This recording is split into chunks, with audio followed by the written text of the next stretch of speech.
You ever get that feeling deep in your gut, like something's just off? Not the kind of off where you forgot to turn off the stove or left the garage door open. No, I'm talking about the kind that hits you so hard it makes your heart race before your brain even knows why. That was me, sitting in my recliner at 11:47 p.m. on a Thursday, waiting for my wife, Jessica, to get home from her marketing conference in Chicago. Now, I wasn't the jealous type. Never had been. I was the guy who always believed in trust, in giving someone space. Jessica and I had been married for 9 years, together for 11. We had our little house in Plainfield, a nice place just outside the city, with a backyard big enough for summer BBQs, but not so big that mowing became a full-time job. We had our routines, our inside jokes, our shared playlists on Spotify. If you had asked me a week ago how things were between us, I would have told you, solid. Normal. Fine.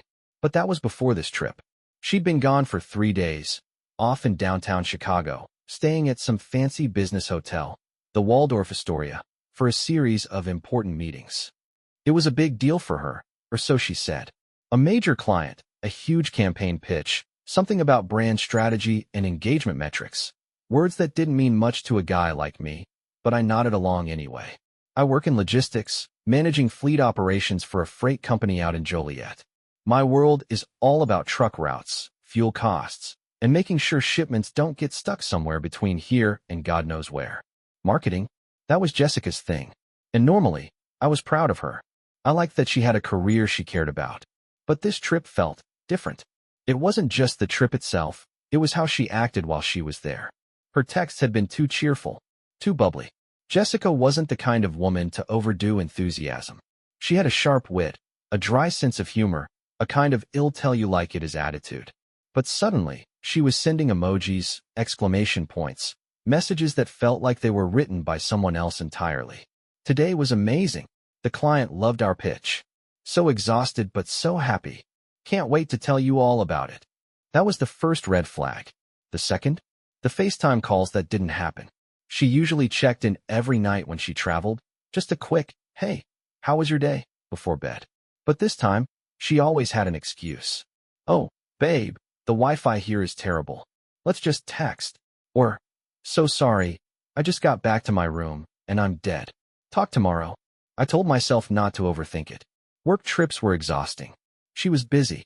It was nothing.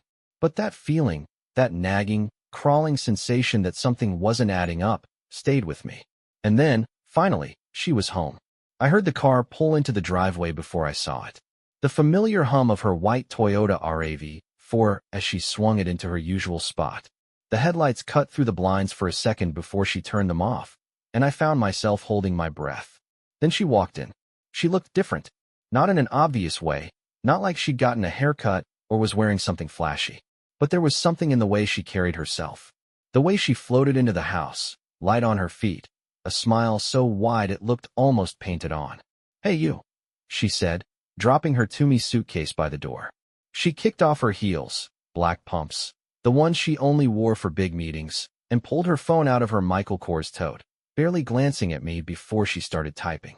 I stood up from my chair, stretching like I hadn't been waiting up for her, like I hadn't spent the last 2 hours refreshing my messages.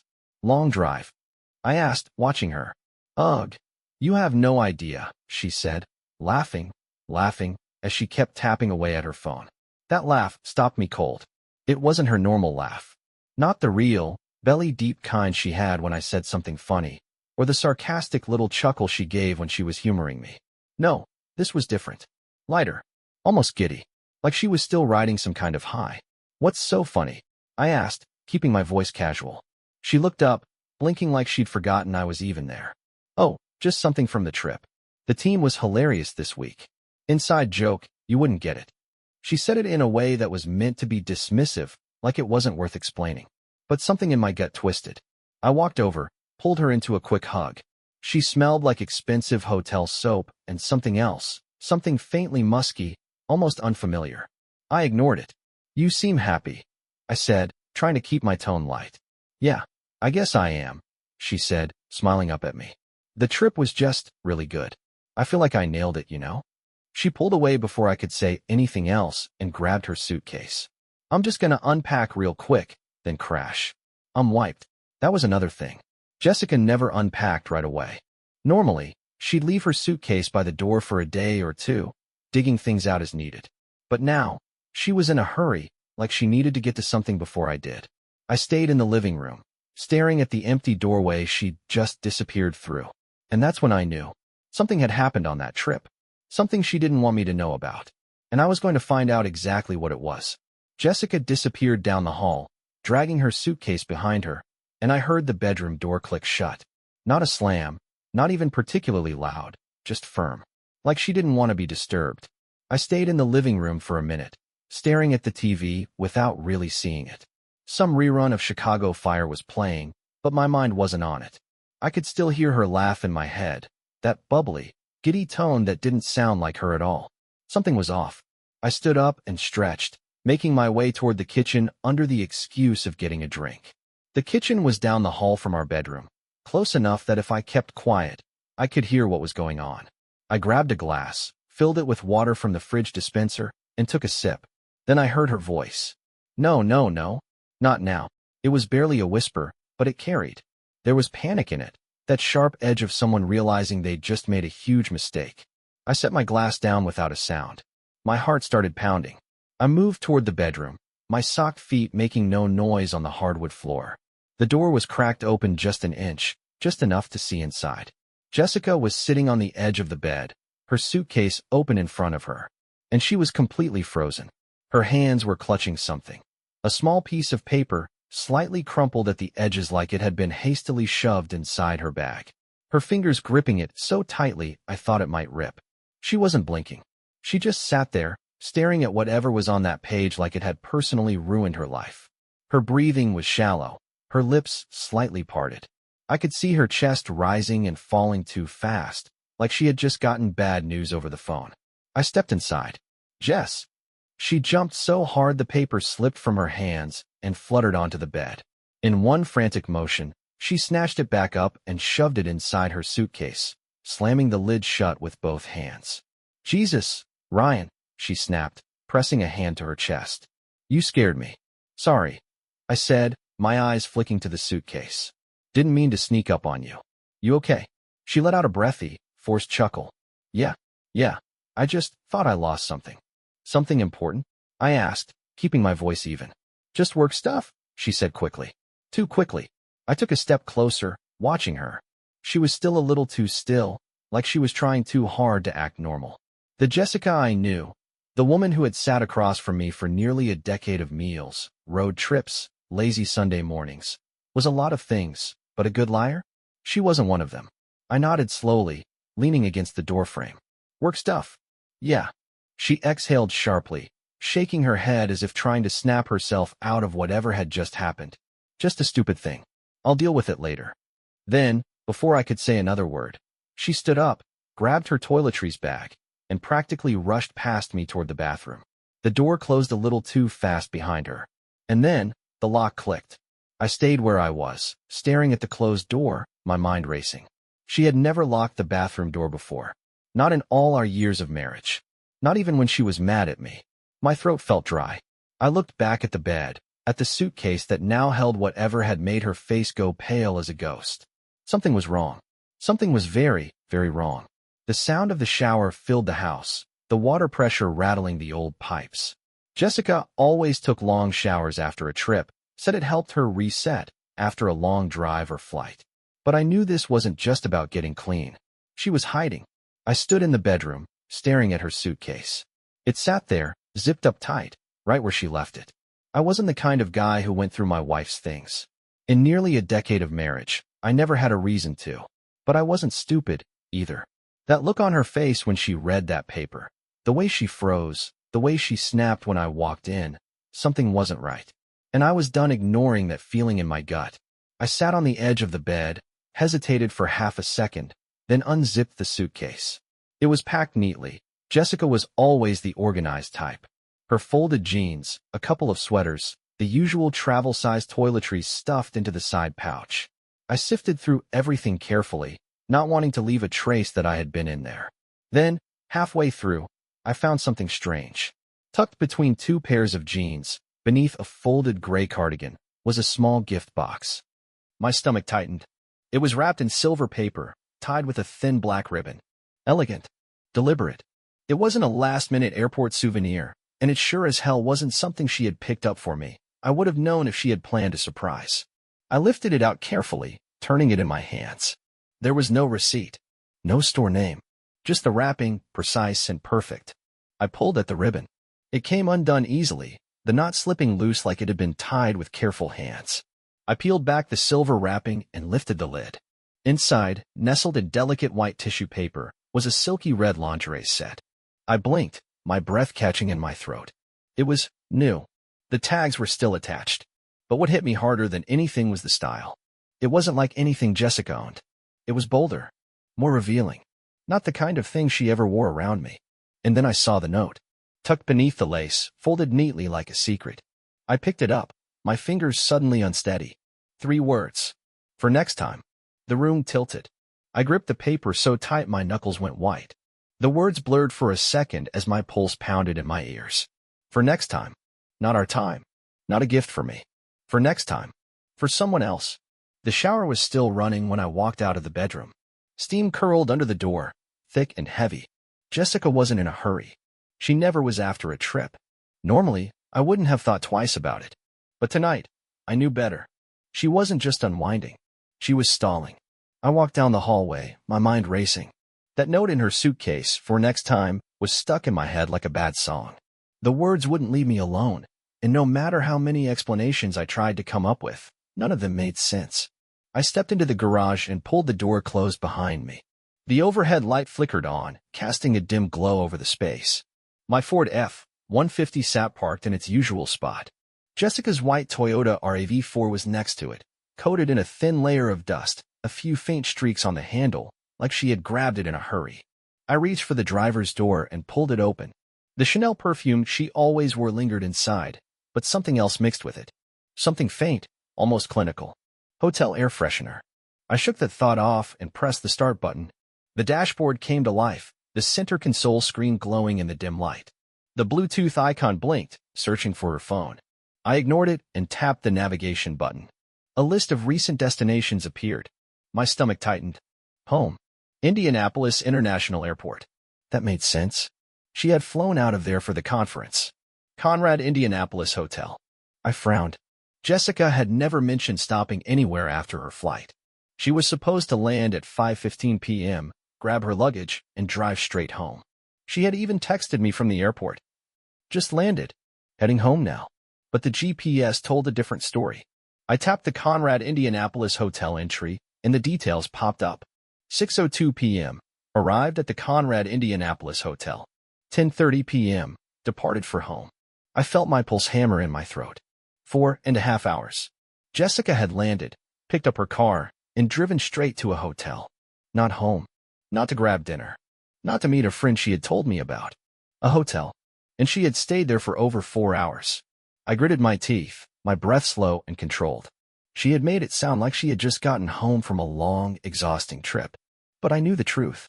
At 10:30 p.m., she had just left the Conrad Indianapolis Hotel, which meant when she finally walked through our front door at 11:47 p.m., all bubbly and glowing, she had just spent the last few hours somewhere she wasn't supposed to be, with someone she wasn't supposed to be with.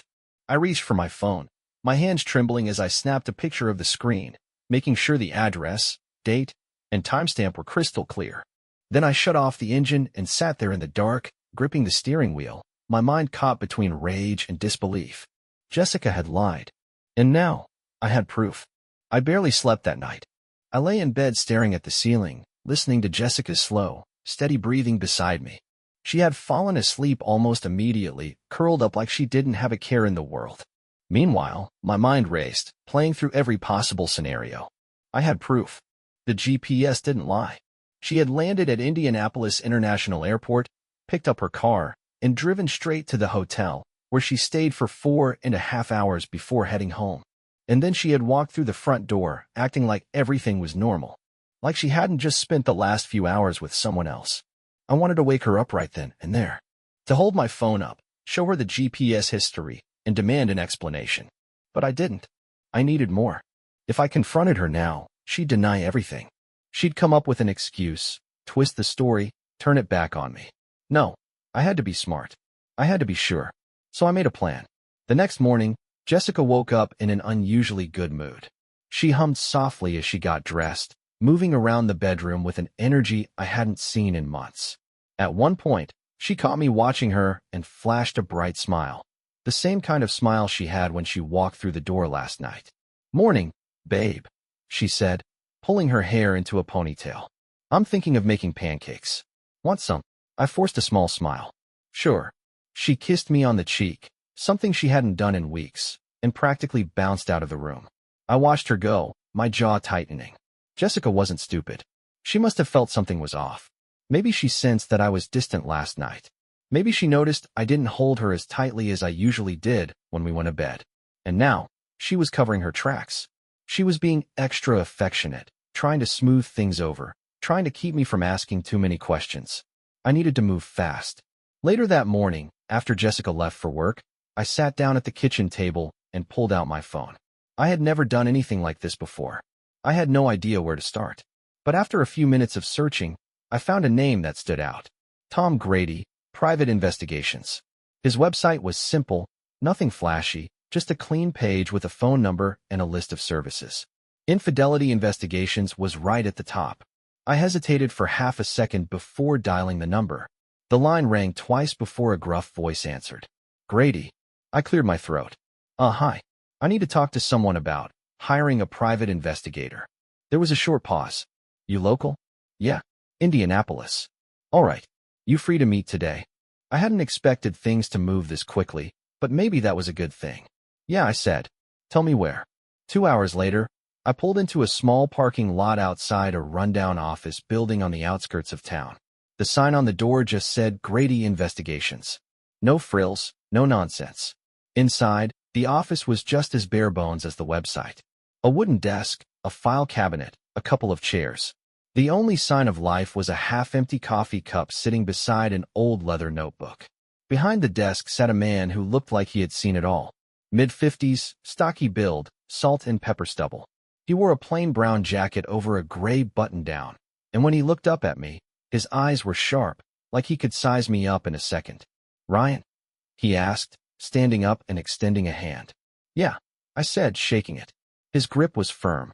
"Sit down," he said, gesturing to the chair across from him. I sat. "Tell me what's going on." I took a deep breath, then told him everything. Jessica's work trip to Chicago, the way she had been acting strange before she left. The late-night GPS record showing she had gone to the Conrad Indianapolis Hotel when she was supposed to be coming home. Grady listened without saying a word, nodding occasionally, his fingers tapping lightly against the desk. When I finished, he leaned back in his chair. "You got good instincts," he said. "Most guys don't catch on until they see something with their own eyes." I clenched my jaw. I don't want to accuse her without proof. "Smart," he said. "Here's how this works. I'll start looking into her. Where she goes, who she talks to, what she does when you're not around. If she's been meeting someone, I'll find out. How long will it take? Depends. If she's careful, a couple of weeks. If she's sloppy, maybe sooner." He grabbed a yellow notepad and started jotting something down. "She's still working from an office? Or remote?" "Mostly from home," I said. "But she does go into the office once or twice a week." "Good. That gives us movement to track." He glanced up. "You think she's planning another meetup?" I thought about the note in her suitcase. "For next time." "Yeah," I said. "I think she is." Grady nodded. "All right. I'll start today. I'll check in with you when I have something." I handed him an envelope with the deposit, a number that made my stomach twist, but it was worth it. Before I left, Grady gave me one last piece of advice. "Don't tip her off," he said. "Act normal. Don't start fights. Don't change your routine. The moment she thinks you're onto her, she'll get careful." I nodded, taking a deep breath. "Got it." That night, I forced myself to play my role. Jessica came home cheerful again, asking about my day, kissing me like we were newlyweds. I smiled, answered casually, asked about work. She kept the conversation light, steering clear of any mention of her trip. I could feel her watching me carefully, like she was making sure I wasn't acting different. I wasn't, because I already knew everything I needed to know. And soon, I was going to have even more. For days passed before I heard from Tom again. For days of pretending everything was normal. For days of smiling when Jessica kissed me, nodding along when she talked about work, acting like I wasn't waiting for the hammer to drop. It was killing me. I knew something was coming. I could feel it in my gut. But knowing and seeing were two different things. When Tom finally called, his voice was flat. Got something. Meet me at Joe's Diner in an hour. That was it. No small talk. No reassurance. Just the facts. I barely remember driving there. I must have, because at exactly 6 p.m., I pulled into the parking lot of Joe's, a hole-in-the-wall diner on the south side of Indianapolis. It was the kind of place that smelled like coffee and bacon grease, no matter what time of day it was. Tom was already inside, sitting in a booth near the back. A thick manila folder sat on the table in front of him, next to a half-empty cup of coffee. He looked up as I slid into the seat across from him. "You eat yet?" he asked. I shook my head. "Order something," he said. "You're gonna need it." I didn't argue. When the waitress came by, I ordered a black coffee and a BLT. My stomach was in knots, but I figured if I didn't eat now, I wouldn't be able to later. Tom waited until she walked away, then tapped the folder. "This is what you hired me for." I exhaled slowly. "All right." He slid it across the table. I hesitated for a second, then flipped it open. The first thing I saw was a grainy photo of Jessica sitting at a bar. Not just sitting, but leaning in close to a man I had never seen before. He had dark hair, a clean-cut face, and was wearing a navy blue suit. His hand rested casually on the bar, inches from hers. I turned the page. Another photo. Jessica and the man laughing. Another. His hand on her lower back. Another. Them walking side by side out of the bar. The next photo nearly made my stomach drop. Jessica and the man, holding hands. My fingers clenched around the paper. I forced myself to keep flipping. There were more. Them outside a hotel. Them inside the lobby. Them at the front desk, checking in together. My head felt hot. My pulse pounded in my ears. "Who is he?" I asked, my voice quieter than I expected. "Name's Daniel Carter," Tom said. "Works in corporate finance. Married, no kids. From what I can tell, he's been seeing your wife for a while." I swallowed hard. "How long?" "At least 2 months. Maybe longer." 2 months. I tried to think back. What had changed in the last 2 months? Jessica had been working late more often. She had started taking extra care with her appearance. There had been a few weekend errands she ran alone. Things that seemed normal at the time. All the pieces were there. I just hadn't put them together. I looked back at the photos. This wasn't just a fling. This was something deeper. Tom cleared his throat. "There's more." I looked up. "More?" He pulled a printed reservation confirmation from the folder and placed it in front of me. I stared at it. It was a hotel booking. The Conrad, Indianapolis. A 5-star luxury hotel. The dates? Next month. A full weekend reservation, Friday through Sunday. Made by Jessica. I felt like the air had been knocked out of me.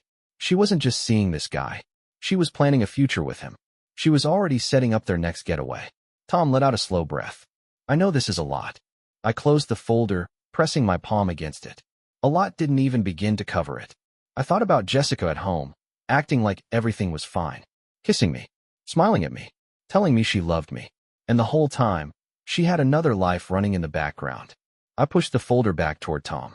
"Keep it for now and give me a copy," I said. My voice was steady, but my hands weren't. "You want me to keep digging?" he asked. I nodded slowly. "Yeah, I do, because this wasn't over." Not by a long shot. I had gone over the moment 100 times in my head. What I would say, how I would start, how I would end it. But no matter how much I rehearsed, nothing could prepare me for what was about to happen. Jessica was in the kitchen when I walked in, humming softly as she poured herself a glass of wine. She had no idea what was coming. She turned and smiled when she saw me. "Hey, you're home early." I pulled out a chair at the dining table and sat down. "Yeah, we need to talk." Her smile faltered just slightly. A flicker of something passed across her face. Concern, maybe, or guilt. She set the wine glass down and leaned against the counter. "What's wrong?" I studied her for a second, wondering if she could feel the walls closing in. "Is there anything you want to tell me?" Jessica frowned. "What do you mean?" I kept my voice calm. "Anything you need to confess?" She let out a small, nervous laugh. "Ryan, what are you talking about?" I didn't answer. Instead, I reached into my jacket and pulled out the folder Tom had given me. I placed it on the table and slid it toward her. "Open it." She hesitated, her fingers hovering over the manila cover. Then, slowly, she flipped it open. The first photo stared back at her, Her and Daniel at the bar, laughing, leaning in close. His hand just inches from hers. Jessica's face drained of color. I said nothing, just watched. She turned the page. More photos. Them holding hands. His hand on her back. Them walking into the Conrad Indianapolis hotel together. Her breathing quickened. Ryan, this isn't, she swallowed hard. This isn't what it looks like. I let out a slow breath. Then tell me what it is, Jessica. She opened her mouth, but no words came out. I pulled out my phone and placed it next to the folder. The screen lit up with a video. Maybe this will help, I said. I hit play. The footage was grainy, but clear enough. The hotel lobby camera. Jessica and Daniel, standing at the front desk. The timestamp in the corner, 6:08 p.m., the day she landed in Indianapolis. The video continued. Daniel taking the key card. Jessica following him into the elevator. Then, the worst part. As the elevator doors started closing, Jessica turned toward him, smiling, and he pulled her in close. Jessica gasped, her hand flying to her mouth. Oh my God. I paused the video and leaned back in my chair. You still wanted to tell me this isn't what it looks like? Tears welled up in her eyes. Ryan, please. Save it. My voice was flat. She wiped at her face, her hands trembling. I never meant for this to happen. I clenched my jaw. It didn't just happen, Jessica. You planned this. You booked a hotel. You lied to my face. She shook her head furiously. I was confused. Things have been stressful. Work has been. Don't. I cut her off. Don't blame this on work. Don't blame this on stress. You made a choice. Over and over again. She pressed her hands to her temples, breathing heavily. Ryan, I love you. This was a mistake. I swear, it didn't mean anything. I picked up another paper from the folder and dropped it in front of her. Her reservation for the Conrad Indianapolis. For next month. For a romantic weekend. With him. She stared at it, her lips trembling. You didn't just make a mistake, Jessica, I said quietly. You made plans. And just like that, she broke. She let out a choked sob, burying her face in her hands. Her whole body trembled. She muttered something, but I didn't care enough to listen. It didn't matter anymore. I had all the proof I needed. The next morning, I filed for divorce. Jessica didn't fight it. She didn't beg or try to argue. I think she knew there was no point. She had burned everything to the ground, and all that was left was ashes. For the first few days after the confrontation, she still tried. She left me long, emotional voicemails. Sent texts saying she couldn't eat, couldn't sleep. That she didn't know what she'd been thinking, that she never wanted to hurt me. That it was a mistake, a moment of weakness, a terrible lapse in judgment. I never responded. I had already given her a chance to be honest, and she had lied straight to my face. She had denied everything until the proof was staring her down. And even then, she had tried to twist it, to make excuses. I was done. I packed a bag that same day and left to stay at a Holiday Inn across town. It was quiet, clean, and exactly what I needed, just a place to breathe. The thought of sharing the same space with Jessica for even one more night made my skin crawl.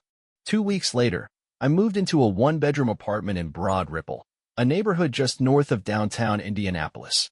The place was small, but it was mine. No lies, no secrets. Just me. And for the first time in a long time, that felt like enough. The thing about cheaters is that they always think they're in control. Jessica must have thought she could contain the damage, that if she just kept quiet, everything would stay private. She was wrong. 3 weeks after I filed for divorce, Daniel's wife found out. And she wasn't quiet about it. I don't know how she discovered the affair, but when she did, she blew it up for the world to see. She posted about it online. Detailed everything. Screenshots. Photos. Dates. The whole mess. She even tagged Jessica in the post, making sure all of Jessica's friends, family, and coworkers could see it. And just like that, Jessica's carefully constructed world collapsed. Her boss found out. Her family found out. Even some of her clients saw it. Jessica always cared about appearances, about looking perfect, professional, put together. But there was no coming back from this. Her job didn't fire her outright, but they reassigned her, putting her on projects where she wouldn't interact with major clients anymore. Her reputation? Shattered. The few mutual friends we had took my side. Not because I asked them to, but because they couldn't look at Jessica the same way anymore. Even her own sister, who had been close to her for years, texted me to say, I don't know what she was thinking. I'm so sorry. Jessica tried to reach out one last time, showing up at my apartment door in tears. I didn't even open it. I just stood there, watching through the peephole as she sobbed on the other side. And then, finally, she left. Divorce papers were signed within 4 months. It was clean. Simple. She had her savings. I had mine. The only thing we really had to split was the car. I kept my truck. She kept her RAV4. The day the divorce was finalized, I took myself out for a drink at the Chatham Tap, a little pub near downtown Indy. Not to celebrate exactly, just to mark the ending. It was a Wednesday night, quiet, just a few people at the bar. I sat there with a beer, letting it sink in. I was free. Not just from Jessica, but from the doubt, the paranoia, the gut-wrenching uncertainty that had eaten at me for months. For the first time in a long time, I felt light. I didn't expect to meet anyone new for a while. I wasn't looking. But life has a funny way of working out. About 6 months later, I was sitting in a coffee shop in Carmel, just north of the city. It was a crisp fall afternoon, the kind where the leaves were just starting to change, and the air smelled like rain. I had my laptop open, answering work emails, when a voice caught my attention. "Excuse me," someone said. "Do you mind if I sit here? The other tables are full." I looked up. She was gorgeous. Not in a flashy, attention-seeking way, but in a way that felt natural.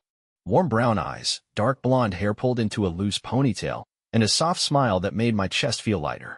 "Yeah," I said, clearing my throat. "Go ahead." She sat down across from me, setting her coffee cup on the table. For a while, we just worked in silence. She had a notebook open, scribbling something down in neat handwriting. I tried to focus on my laptop, but I kept stealing glances at her. Finally, she caught me looking and laughed. "You're not very subtle," she teased. I chuckled, rubbing the back of my neck. "Sorry. I was just, what are you working on?"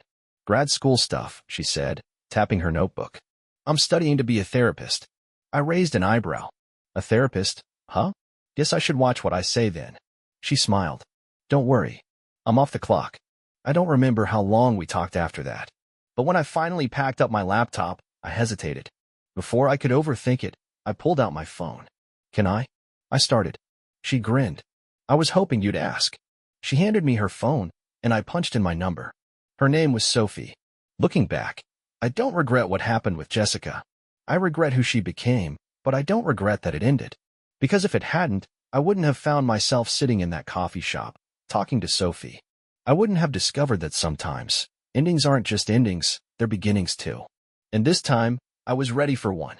Share your thoughts in the comments. What would you have done differently during the confrontation? If you liked the story, subscribe to the channel and give us a like.